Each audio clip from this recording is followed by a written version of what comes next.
Hi, good afternoon, everybody. We are joined by Coach Izzo right now. I believe I have permission to record for everyone, so we should be all set.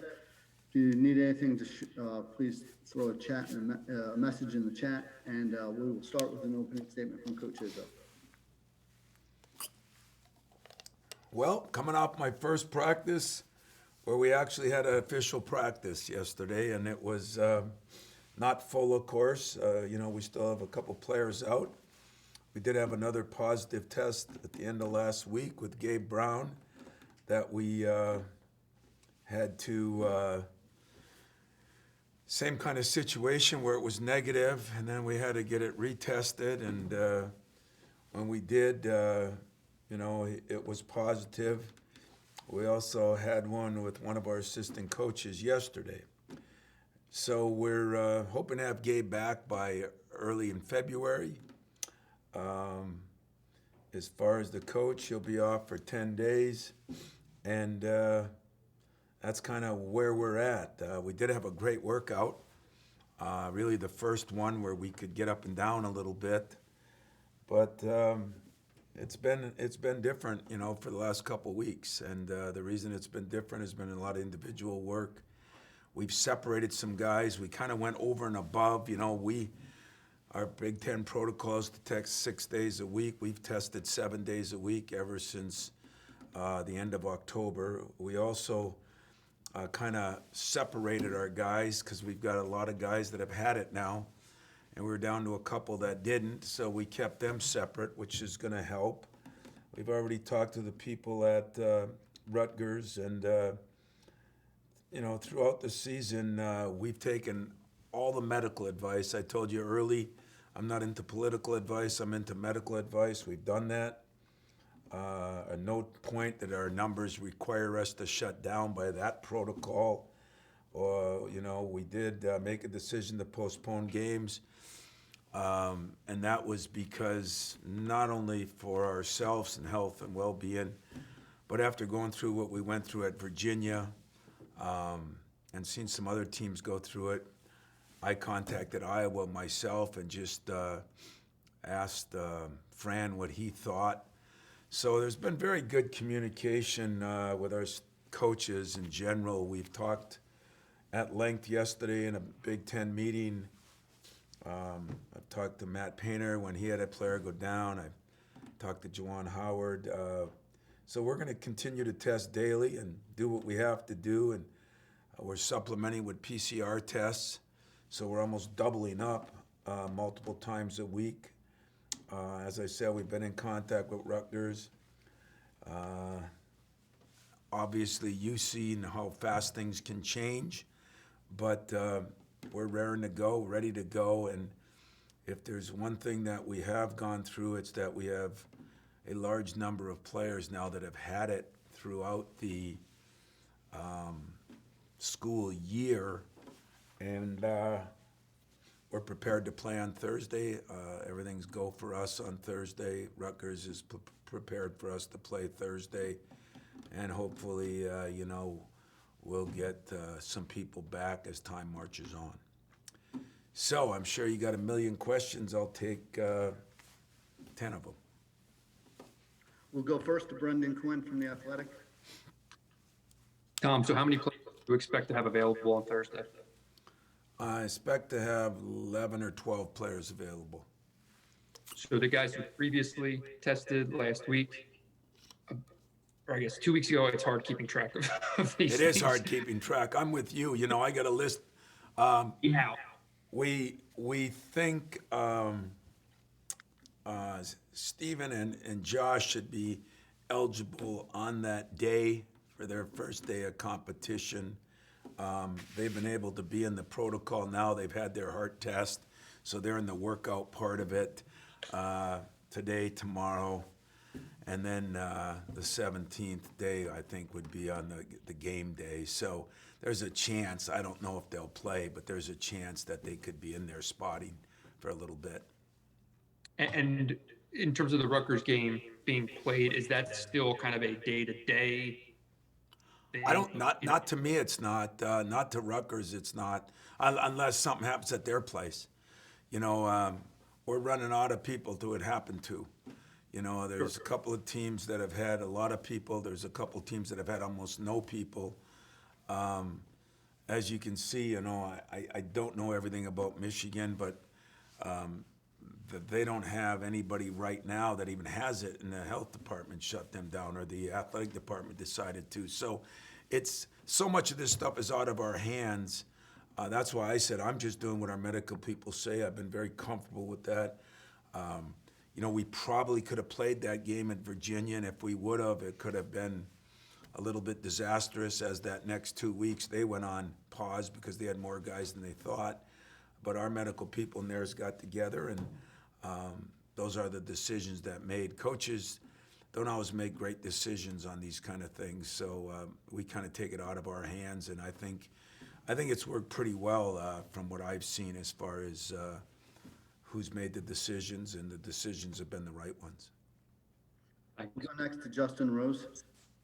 Hey, Tom, a beautiful two-parter for you. First, does the shutdowns that are happening with you guys and with other teams in the conference and nationwide, quite frankly, has it changed your perception of this season at all, as far as just maybe, I guess the legitimacy of it? Well, when I kind of had my mini meltdown a week or so ago to you guys, I was trying to explain, to be fair to me, just how stressful this has been. When when you're an assistant coach, when you're a player, you get up every day, you worry about, maybe your scouting report, or the player worries about, is he ready to play? When you're a coach in this, you worry about your assistant coaches, your trainers, your players, but then you turn around and worry about your opponents. And you do that every day. And it's been every day since the day we started testing. So your question is, has it been the same or different? Yeah, it's been different. It's been different because that's what I do every day. But on the other side of it, it's been kind of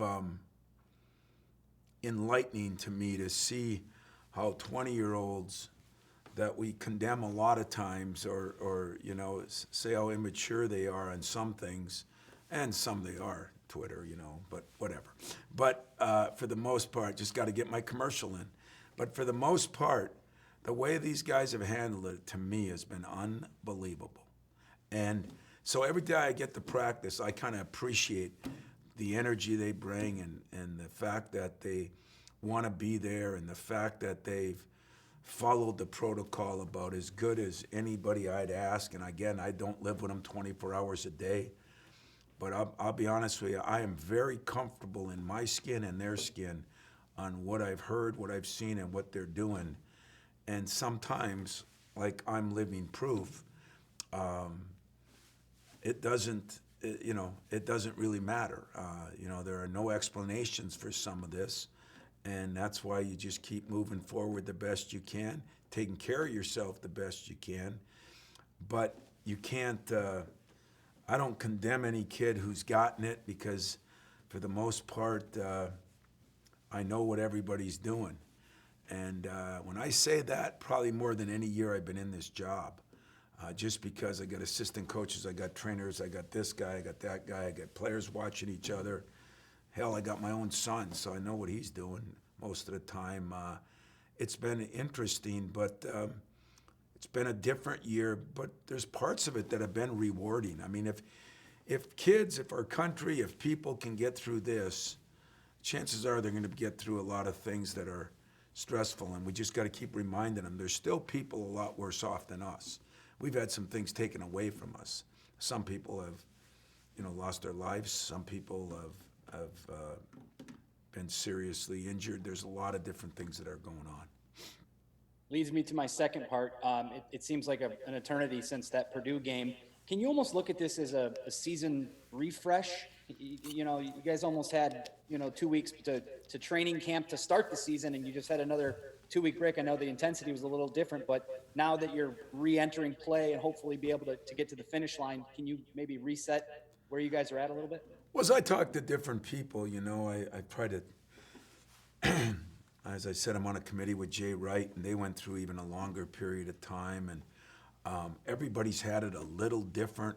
Sometimes the coach was out, sometimes the coaching staff was out, sometimes a bunch of players were out.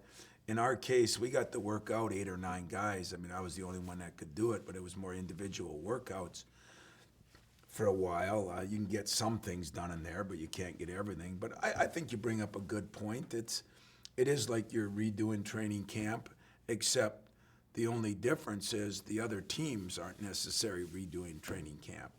So, take a team like Rutgers. They had struggled since our game. They were hot coming in our game. I want to say they were 7-8-2, and really playing well. And then since our game, they had struggled. And then they go to Indiana and maybe play their best game of the year. If you looked at it from different guys, that Baker had been struggling, really played well. We love Baker here. We thought for 2 years he was. And then Harper, who we all know is a great player, he's playing well. Now they get some depth back inside that they didn't have. So, they're playing better. And if I had to tell you how our guys are going to respond, if I look at the practice, they've practiced hard, they've been focused. How they'll respond to 20 days from playing a game, only time's going to tell. But I will approach it like you said, kind of a second season, kind of a new start. Let's see if we can we're 0-0 in January in a little bit, and we'll go from there. Thanks, Tom. You're welcome. We'll go next to Chris Solari. Hey, Tom, the past couple of weeks with the guys you have been able to work with, what type of things have you been able to get done, maybe that can translate to the court in a group setting, not just the individual stuff? I mean, were you able to work 2 guys at a time, 3 guys at a time? And what kind of things did you get to do with them? Well, we did from one on none. So 1 at a time. We did 2. We did 3. We tried to get guys that have already had it and hadn't. We separated our locker rooms again, so we were in different locker rooms. They've done a hell of a job here. If I could say this, for our medical people, my training staff, my equipment guy, we have really tried to separate everybody that could touch everybody. And I think we went overboard on it. But what did we learn? Well, it's funny, when I talked to Jay Wright, and he came back and they shot the ball pretty well and shot it well from the free throw line. But he said his defense and his rebounding was the worst it's been all year. And that's because you don't get any physical nature. The first even banging of a body was yesterday, where we really could do anything. So that part of it you miss. You usually miss the defensive intensity a little bit. Hopefully we'll shoot well from the free throw line, which we have. Hopefully we'll shoot a little better from the 3, which we have. But we've been getting a lot of shooting in. And then we reviewed a lot of things like plays and stuff like that, or defensive schemes that we could do kind of one-on-one, do a little more film session in our practice gym. We've showed a lot of film in there where we could stay socially distanced. It's been unique, is the best way I can put it. But, as I talked to a couple guys that have been on long pauses, and this goes to, everybody's questioning, should we be playing, should we not be playing? But as I talk to these guys that have been on long pauses, or now that are going on long pauses, which we really didn't do, it just turned out that way. Everybody's worried about the mental health of the players that don't get to play. And so I still think we've done it the best way you can do it. We've given our players an opportunity to compete. We've given fans an opportunity to watch. And I don't know if we put anybody, I still think the guys we've had are less at risk in the environment we have them in than if we were out in the general environment. That's how I look at this. So translate from practice to game, probably more in shooting, execution of things, but it'll definitely be different as far as the banging and rebounding and defending. Hopefully we'll get a decent day in today, but even up until yesterday, we couldn't even have 2 teams. So hard to scrimmage a little bit. We tried to do a little 3-on-3 one day. it's different, but everybody's gone through something, so no complaints. We just got to get it done. As a follow to that, because you mentioned about the other programs going on long pause, is there a concern that this, and I know it's out of your hands in a lot of ways, but is there a concern that the state may step in with other athletic programs around the state and shut them down like they did with Michigan? You know, I've heard so many different things, and you know, when I talked with Juwan, I just, you know, talked about, you know, tough deal. I didn't get into the logistics. You know, I've heard some of them were shut down. I heard it was the athletic departments. I heard it was a recommendation from the. I don't really know. You're talking to me about things that you guys probably have a better feel than I do. Whether the government, whether the county shut them down, whether the athletic department. The only thing I was surprised that if they're shutting down, if the government is shutting down the athletic department, wouldn't it shut down the school? And I don't know, maybe it did. So you know, let me tell you, when I get up in the morning, there's two things that have happened. Is one, I pull for everybody right now. You know, I'm pulling for everybody to stay healthy and everybody to get to play. But number two, I got so much on my plate with Michigan State, I really don't know.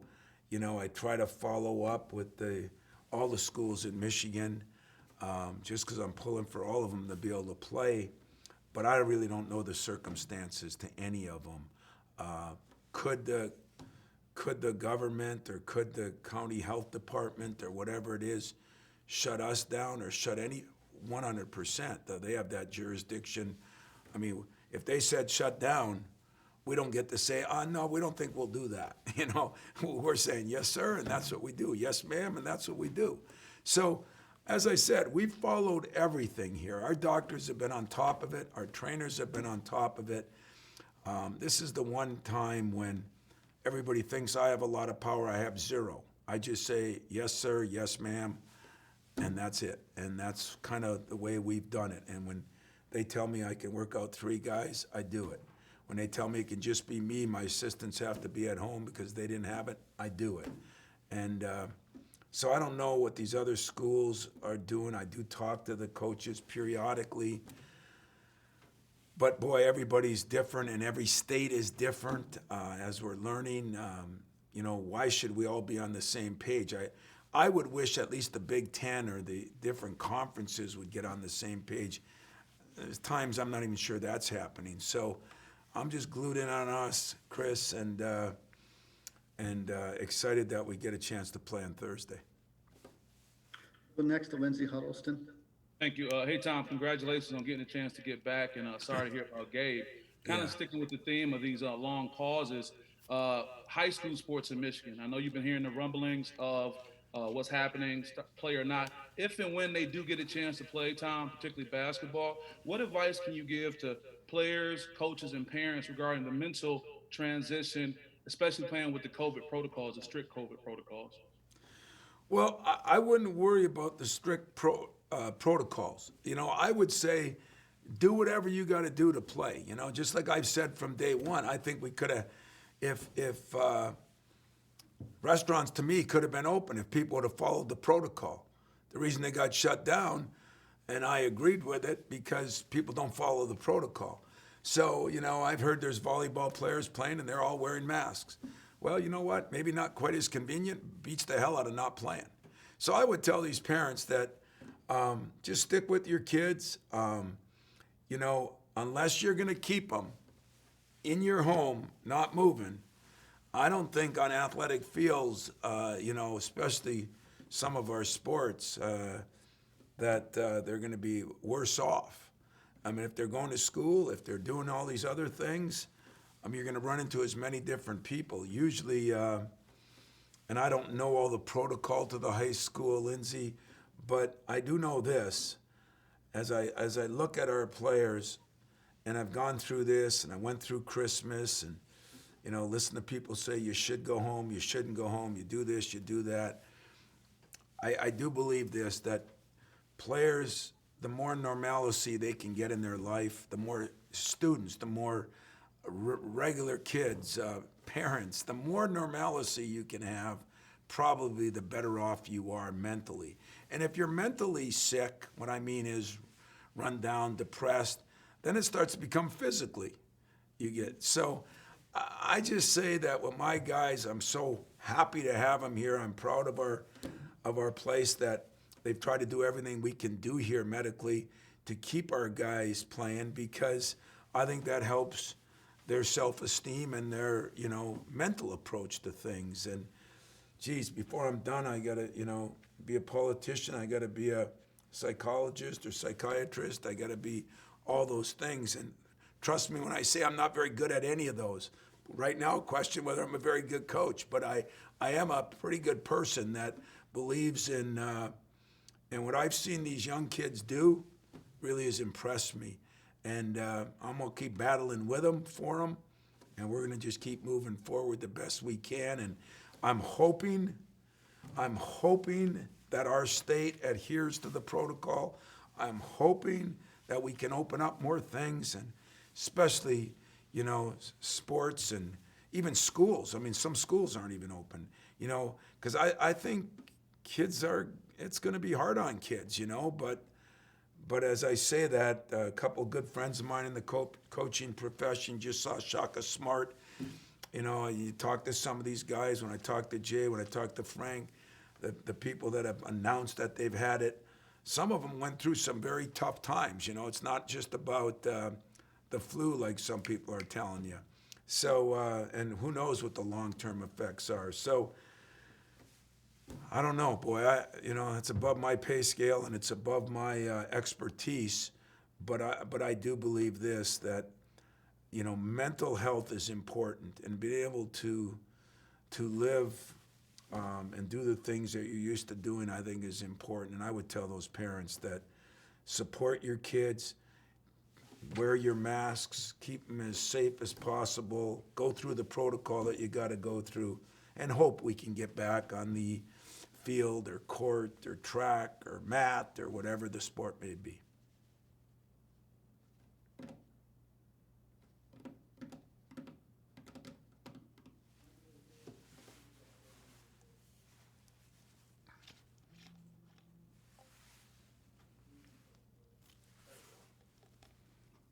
Coach, can you hear us? I can hear you. Okay, sorry, I thought we had frozen for a minute. We'll go next to Larry Leish.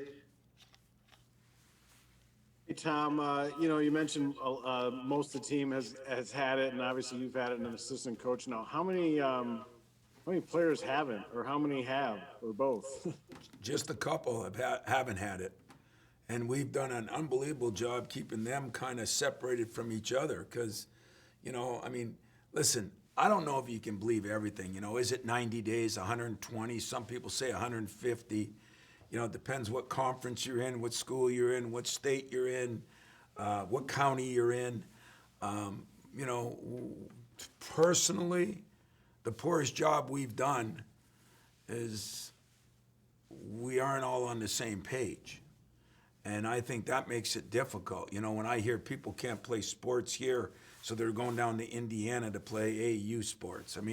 It just doesn't make sense, I think we all need to be on the same page and take this virus and pandemic as serious as it is.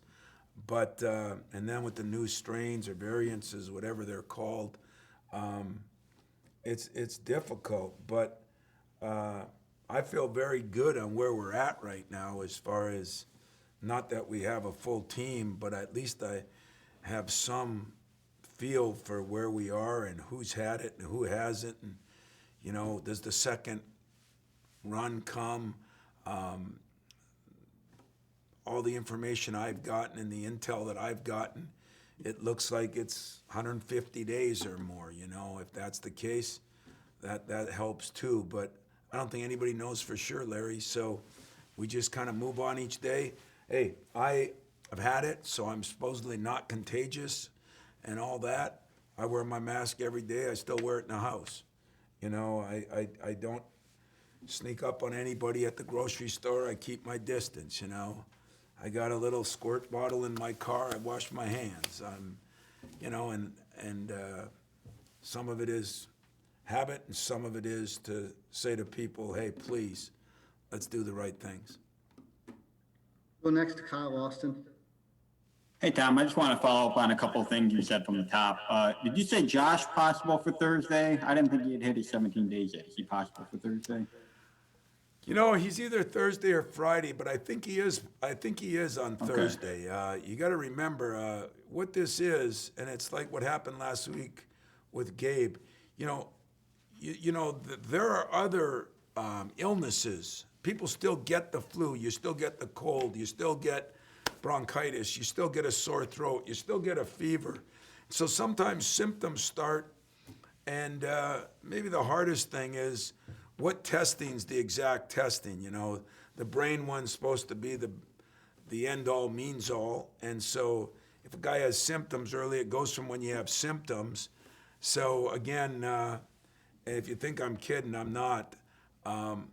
I'm going with the players that I had in practice yesterday that are full go, and anybody I get above that is going to be bonus material for me. But I think Josh and Steven are the last two that would be there then. I think it was Davis Smith that's got a few more days, and then, of course, Gabe. And then, are you willing to say which assistant it is that's not going to be available? I'm not, because I haven't talked to them. I don't know if they're under the same protocol as anybody. It's not a big deal to me. If you said that I have it, I'd say yes. But because I've been in so much stuff and it just happened, I didn't ask his permission. I don't know if he's under HIPAA or HOOPA or whatever these things are. I think they're all crazy to me.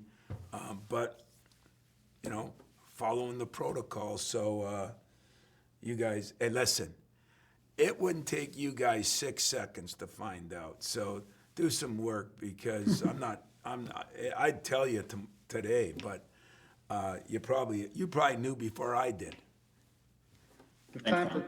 We have time for a couple more questions. We'll go to Matt Charbonneau and then wrap it up with Audrey Dogron. Hey, Tom, I know the scheduling and all that is at the conference level this year with all this, but have you gotten any sort of indication at all that they're coming close to maybe having an idea when some of these games might possibly get rescheduled, or no idea at this point? Matt, absolutely zero. We did have a conference call yesterday, and I thought Rick Boyard just did a great job of informing the coaches. The same thing, because I'm on a couple of these national committees, there's things I've known about, and one of them from day one is if there's any cut in, games, they're going to try to make those up. And that's why we played those early games in December, and other conferences have moved some things back. But the truth of the matter is we have no idea because, as you saw in football, we scheduled Maryland, and then we went down, and then we scheduled them again, and then they went down. So I think it's really hard. Now, KP's involved with some of that, not for Michigan State, for the whole conference. The best thing I can tell you is I had my staff last week. I took 4 members of my staff and a couple of my managers and GAs, and I said, everybody take a team, because they could move, they could have moved our Michigan game to this weekend, or Ohio State game to Monday, They can move games this way, and they can move games that way. And I don't think anybody has a clue. But one thing Rick said, they've been very good at trying to be accommodating. But as I told Susie, I think we're going to play 4 games in a week. I think you could see it where we could play back-to-back games, because there's only so many days left. And if we want to try to get all 20 in, there's going to be some uniqueness, and it's not going to be fair to everybody. And I know yesterday I said on the conference call, guys, I've been knowing this since November, so we have got to just do what's best to get the most number of games in and not worry about records, not worried about this and that as much. Now that sounds tough, but it's a one-off year, as Mike Krzyzewski said, and we've got to make adjustments that are different than any other year we've ever been in this. And I agreed with him 100% back in October, November, and I still agree with that. I think the conference office will do the best jobs they can. and they'll try to accommodate for another week or two, but then we're going to get down to there'll be no accommodation because who knows yet what's going to happen. I sure don't. They don't. And if we want to get the games in, and hell, we might play Maryland at their place twice back to back instead of home and home. You know, I mean, I can see some bizarre things happening if you want to get the games in. We'll go last question to Audrey Dahlgren. Hi, Tom. You guys, you mentioned you've been speaking to a lot of people about all of this when you guys have had this downtime. So who has given you maybe the best advice and guidance on how to navigate your way through this and how to practice with just individuals, or just who has given you the best advice? You know, that's the problem. I can't give credit to any of my friends because none of them gave me good advice. They said, don't get sick. Well, that didn't work very well. But, you know, I did talk to Jay a little bit more because I'm on a committee with him, and I think his program has some similarities to ours and what he expects. And Jay Wright at Villanova, and I have a lot of respect for him. I know he cared about his players first. I know he cares about his league. He cares about health and well-being, and he cares about winning. So, you know, but everybody's different because, like, I had 8 players available. Somebody else, there was a couple teams I talked to only had 4 or 5. Some, like in Ann Arbor right now, I mean, they're shut out of the gym. We were that way for a few days, you know. Everybody's been different. Not many people have been shut out for a lengthy period of time that I know of. More have had individual workouts, depending if the assistant coach has been, you know, had the virus or not. Like I said, here, the first few days, me and one of my GAs were the only 2 that were allowed in the gym, you know. And so it's, I did talk to a lot of football coaches early on because they had been through the whole thing, Mel included, you know. And how do you handle that? That's where I kind of learned a little more about Zoom calls as far as putting in an offense and a defense and watching your practices from Zoom. And I mean, gone through a lot of stuff. And as I said, it's been worth it. I praise our medical people and our university for, you know, the help they've given me. But as far as stressful, it's just been interesting because you do constantly worry about the people you care about. And so I do that with everybody, from friends I have in coaching. I said last night I was on the phone with Shaka Smart. You know, I called guys I didn't even know, like Ryan Day, who I didn't know. And you know, when he went through it, you're kind of in this fraternity when you get it. It's not a good fraternity, but just to try to give some help on, hey, I had this symptom, I had that symptom. You know, what are you going through? And remember, don't feel comfortable with day 7 and 8 because new symptoms can come. And so, you know, just been helping each other. But as far as advice on, it's so different because everybody's had a different amount of people. You know, like I think Purdue, not talked to Matt in the last couple of days, but they only had 1 guy. So that makes it a lot different. You know, you have 1 or 2 guys. Because of our daily testing, you can just go on business as normal to a certain extent. It's when you got multiple guys and then you want to separate them, and it comes down to who's had it, who hasn't had it. Man, there's so many variables, Audrey. It's mind-boggling to think of them all. But for the most part, I think like I said, the people here in my basketball office, to me, have done a hell of a job, and that doesn't include me. That means all the other people that are taking care of people, from nutritionists to strength coaches to trainers to doctors and players. I mean, players deserve a lot of credit. They all want to play, okay? My guys would play 4 on 5. But I said, we got 4 guys left, we're going to play. Oh, great, let's go play, you know? So I have a lot of respect for them on that. And I think they've handled the protocol about as good as you can handle it, you know? I mean, we're talking about masks every day in practice. You know, they got to wear the mask when we meet, when we come to meet in practice. Take them off, wear them again, take them off.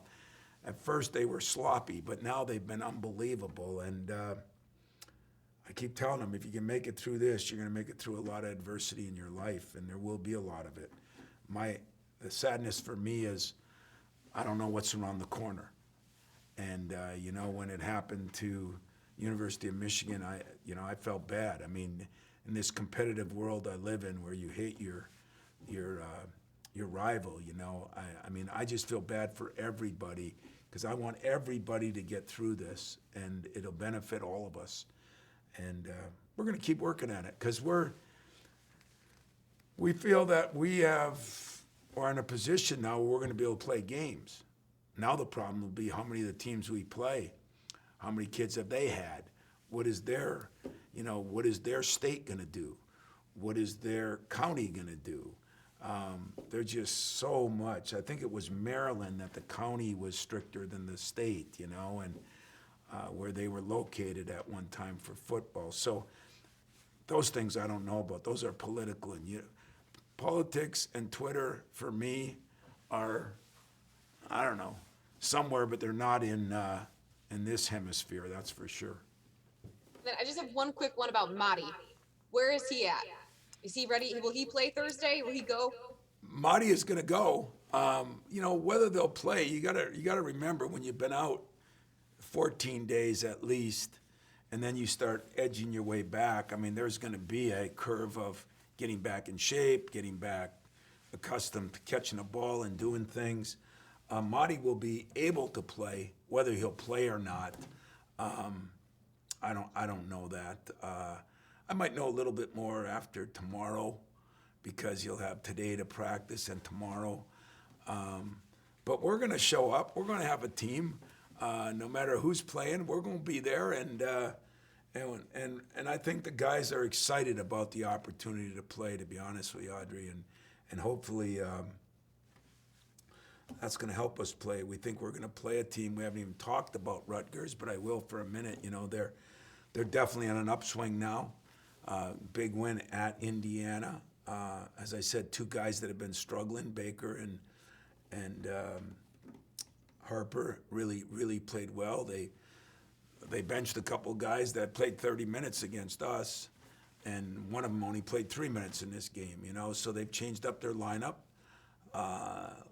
like sometimes you do when you struggle. So it's a different team, and I think Steve's one of the best coaches in this league, so I knew he'd get them back on track. I mean, remember, this too was a top 15, 10, I think they got down to 11, you know, team in the country. And as you've seen all over the country, you know, Tennessee's at home, loses by 25. I mean, people have been not as consistent as you would hope, and there's been a couple teams that have been consistent, but for the most part, most of us haven't been as consistent.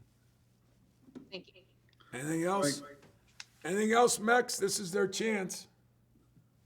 We had one or two more, if you want me to go back to them. That's fine. I've got 10 more minutes. All right, so we'll go to Sam Tyler from the Only Colors, and then Jana Bardell from the State News. Tom, another basketball question, and sort of following up on the Madi question. The last time we saw you guys against Purdue, it was sort of a tale of two halves at the center. And I was wondering if just over the break, and it sounds like Madi's working his way back in, but if over the break you've got any clarity on that position, or whether Well, Madi didn't work his way back in because he's been out. Yeah. I'd say Marcus Bingham has worked his way back in. I think he's had a good run here in these